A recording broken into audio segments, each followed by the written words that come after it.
Hello' everyone, ডিমাশ্ৰীজ ব্লগৰ নতুন এটি ভিডিঅ'লৈ আপোনালোক সকলোকে স্বাগতম জনাইছোঁ।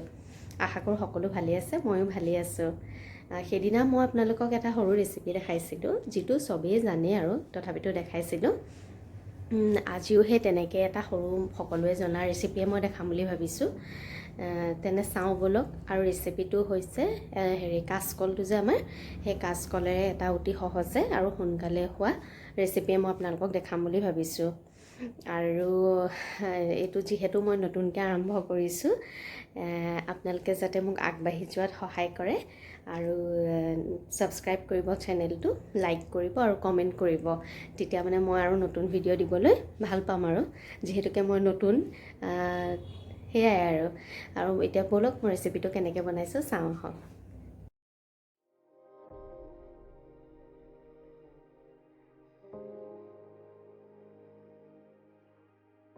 এতিয়া মই এখন প্লেটত এটা পিঁয়াজ কাটি লৈছোঁ, এডোখৰ আদা, কেইফুটামান নহৰু আৰু দুখিলা তেজপাত আৰু দুটা কেঁচা জলকীয়া।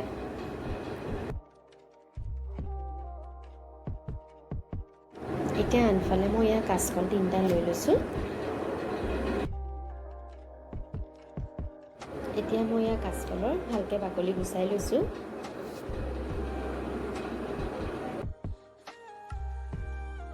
এতিয়া এটা পাত্ৰত মই ইয়াত পানী দি লৈছোঁ। কাচকলখিনি ভালকৈ ধুই ল'ম।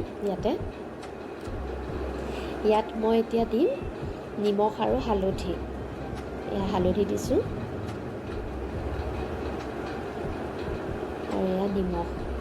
কাচকলখিনি নিমখ আৰু হালধি পানীত যদি মানে ডুবাই থওঁ, তেতিয়া মানে পিছলৈ ক'লা পৰি নাযায়। এনেইতো কাটি থ'লে গোটেই ক'লা হৈ যায় ন।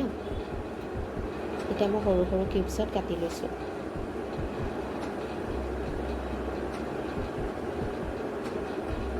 এটা আলু কাটি লৈছোঁ।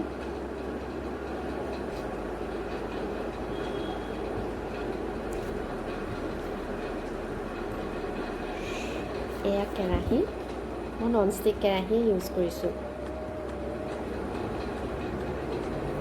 মিঠাতেল দিছোঁ, যোনে যি তেল ইউজ কৰে আৰু।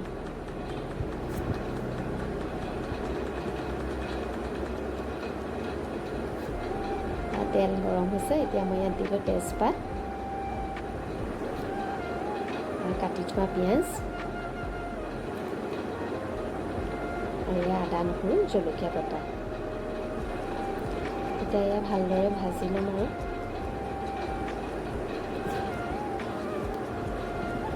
ৰঙচুৱা হোৱালৈকে অকণমান ভাজি ল'ব।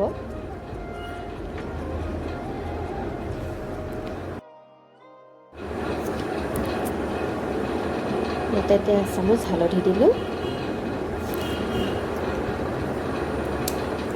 তাৰপৰা নিমখটো মই হাতেৰে দিয়ে বেছি ভাল পাওঁ, তো সোৱাদ অনুসৰি নিমখ দিব। তাৰপিছত এতিয়া আকৌ অকণমান ভাজি লৈছোঁ। তাৰপৰা ইয়াত এতিয়া এখন মই ডাঙৰ চামুচেৰে আধা চামুচ জিৰা পাউডাৰ দিলোঁ, ধনিয়া পাউডাৰ আৰু ৰেড চিলিটো দিওঁ। ৰেড চিলিটো এইটো অপশ্যনেল হয়, যোনে যিমান জ্বলা খাই ভাল পায় আৰু তেনেকৈ দিব। তাৰপিছতে মছলাখিনি এতিয়া আকৌ ভালদৰে অকণমান ভাজি লৈছোঁ।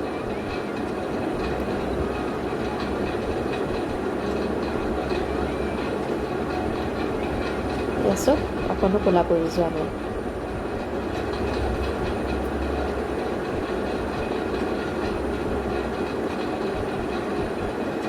এতিয়া ইয়াত দি দিলোঁ কাচকল। একদম সহজ ৰেচিপি, এইটো সকলোৱে বনাই চাব।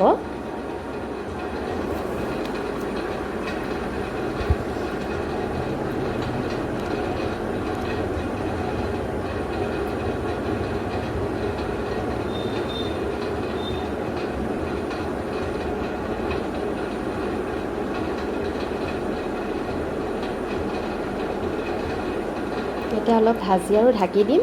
ঢকাৰ পিছত বেছি সময় নালাগে, 15-20 মিনিটমানৰ পিছত হৈয়ে যাব। এতিয়া ঢাকি দিলোঁ।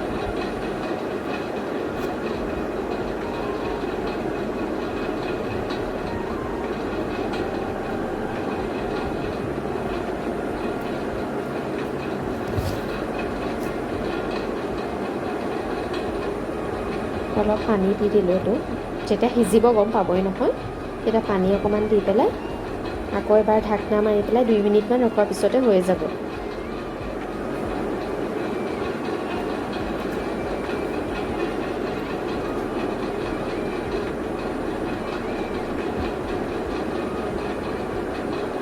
তাৰপিছত উতলিছে আৰু কি ধুনীয়াকৈ সিজি গৈছে কাচকলখিনি, আলুও সিজিছে। সেয়া হৈয়ে গ'ল। চব কি ধুনীয়া হৈছে। এইটো সকলোৱে এবাৰ বনাই খাই চাব। যিহেতুকে আমাৰ কাচকলৰ এনেকৈ খোৱা নহয়েই ন, এনেকৈ ভাজি যদি বনাই খায় চবেই খাবলৈ ভাল পাব।